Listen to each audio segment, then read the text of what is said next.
પોરબંદરને મહાનગરપાલિકા તરીકે જાહેર કરાયું છે ત્યારે પ્રથમ મ્યુનિસિપલ કમિશનરે પોરબંદરમાં ભળેલા 4 ગામોમાં સફાઈ અભિયાનનો આદેશ આપ્યો છે। તે અંતર્ગત રતનપર ગામમાંથી સફાઈની શુભ શરૂઆત કરવામાં આવી હતી।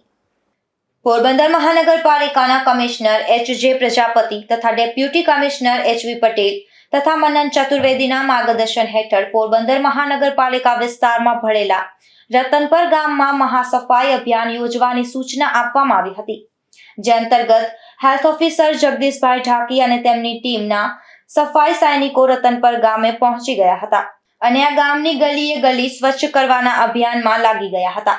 જગદીશભાઈ ઢાકીએ એવું જણાવ્યું હતું કે રતનપર બાદ હવે જાવર, દિગ્વિજયગઢ અને વનાણા ગામો પણ પોરબંદરમાં સમાવિષ્ટ થયા છે, તેથી ત્યાં પણ સફાઈ અભિયાન યોજવામાં આવશે અને આ વિસ્તારોને પોરબંદર શહેરની જેમ જ સ્વચ્છ કરવાની કામગીરી આગળ ધપશે તેમ ઉમેર્યું હતું।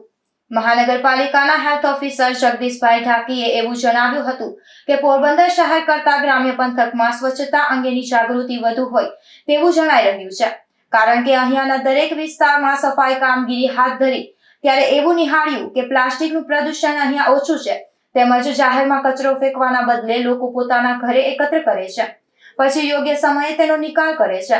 સફાઈ કરવા આવેલા કર્મચારીઓને પણ અહીંયાની સ્વચ્છતા જોઈ અને ખુશી થઈ હતી અને પોરબંદર વાસીઓ તેમાંથી શીખ લે તેવું અનુભવાતું હતું।